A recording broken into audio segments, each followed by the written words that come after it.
Hello everyone, a shorter update than usual here on Kursk. We're going to start with the Kyrazh Bridge. This was reportedly destroyed by Ukraine a few days ago, but satellite imagery shared today by MT Anderson reveals that the bridge is actually still standing, but it is badly damaged.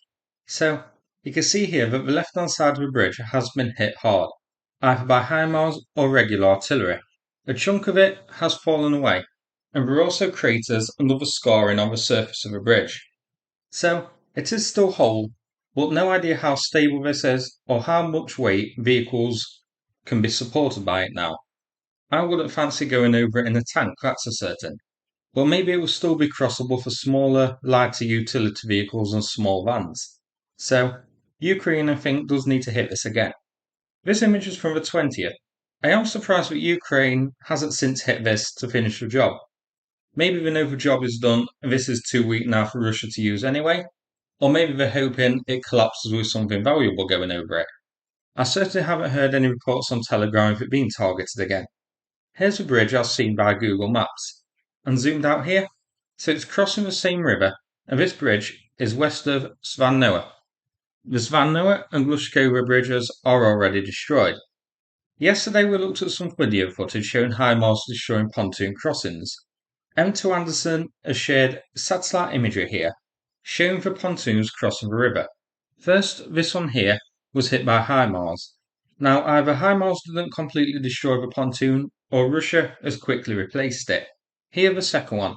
This one was still under construction when HIMARS hit the equipment building it. During those same strikes, a good number of Russian vehicles were destroyed and hit by drones, and caught up in HIMARS's cluster munitions. Now, since Ukraine knows where these crossings are, I'm guessing anything waiting to use them will be sitting ducks. I expect HIMARS will hit these again, and Ukraine will have drones of a light ready to hit any vehicles using them. With the bridge unusable, these are Russia's only crossings now over the same river. A few short videos here. This first clip shows a Russian BTR-82 moving along a road with a drone stalking it. It drives past a few plumes of smoke from presumably past artillery strikes recently. We then see the drone drive in to hit it. Another drone arrives on the scene to finish it off, but it finds that the BTR is already destroyed. This was here, along a road leading from a settlement called Ozerki. On live UA, you can see this was here, right on the front lines and just on the edge of Ukrainian-controlled Kursk.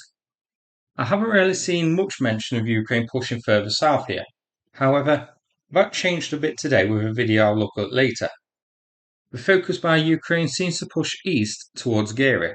826 BTR-82s are up on Oryx. Russia originally had 1,100 in service. This next video here shows something smoking in the bushes. Either Snoop Dogg has appeared, or this is a Russian vehicle. And as the video zooms in, we can see that it was a Russian vehicle, an APC of some kind. No idea what type or what destroyed it. This is here. This geolocation doesn't tell us much, but if we zoom out, we can see this is now a settlement called Zhuravli, east of Koronovo. This area is shown as Ukrainian controlled on live UA, so either Russia has regained ground here, or this video is a few days old. I suspect a few days old as Ukraine does usually delay the release of videos from the Kursk region. Here, a video from the Russian side, showing a burning Ukrainian vehicle in a tree line. Now, towards the end of this clip, the drone shows a pretty decent sized network of trenches and defensive positions on the other side of the tree line, where the Ukrainian vehicle is. I expect likely Russian held still, and it was they who destroyed the vehicle, but we can't be certain. Here's a screenshot showing a better view of the trenches. So, these are near Gir'i. I'll look where we are later. These look old, so were likely prepared a while ago, just in case Ukraine did invade, and I guess in this instance, Russia's hindsight here actually paid off, since they are now actually being used. The geolocation was here, the trench position shown roughly by the red line.